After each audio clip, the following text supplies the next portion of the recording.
Umar ibn Hattob radhiyallohu anhu bir kuni safarga chiqarkanlar. Safarda yursalar bir cho'pon qo'y boqib yurgan ekan. Bir suruv qo'y, sanab sanog'iga yetib olmaydigan qo'y.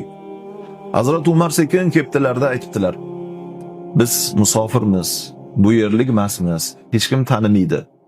Qo'ylaringdan bittasini menga sotmaysanmi?" debdi. Cho'ponga: "Qo'ylaringdan bittasini menga sotmaysanmi? Shu so'yib go'shidan yem." Cho'pon yigit qarab turib aytibdi: "Sotolmayman. Nimaga? Qo'ylar meniki emas. Men bir mamlukman, ya'ni bir qulman. Xo'jayinim bor, qo'ylarda egasi bor. Men vositachiman xolos, qo'ylarni boqib yuraman qulligim uchun."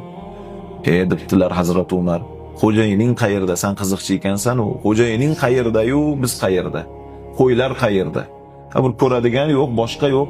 Bittasini bizga sotib yuborasan. Xo'jayinim so'rab qolsa nima deyman? Birorta bo'ri yeb ketdi dersan, bilib o'tiribdimi?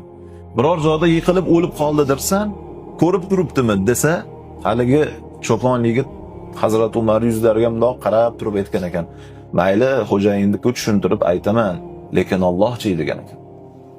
Allohga nima deb tushuntiraman? Bo'rini Robbisi bo'lgan zotga nima deb tushuntiraman? Kechani eng qorong'u paytida ham qilayotgan ishlarimizni ko'radigan zotga nima deyman? Alloh taolo qiyomat kunida xo'jayiningni haqqiga xiyonat qilding, yeding, ber hisobini desa nima deyman degan ekan. Hazrat Umar yig'lab yorgan ekanlar o'shda. Ko'zlari yoshga to'lib dod deb yig'lab yorgan ekanlar.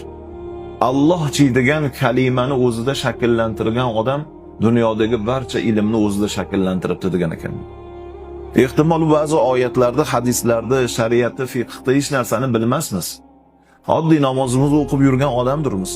Lekin bizda Allohchi degan kalima bo'lsa hamma narsaga erishgan bo'lamiz. Zakot berayotgan odamga nima uchun buni aytamiz, birodar? Zakotingni berayotganda, hisoblayotgan vaqtingda shu kalimani o'zingga bir marta aytib qo'ygin. Nafsingga aytib qo'ygin, qalbingga aytib qo'ygin. Sen yashirib beryapsan, ey nafsim, Allohchi, Allohdan qanaqa qilib yashirib berasan? Kambag'alning haqqi ekan bu zakot. Bermasang qiyomat kunida hisobi og'ir ekan.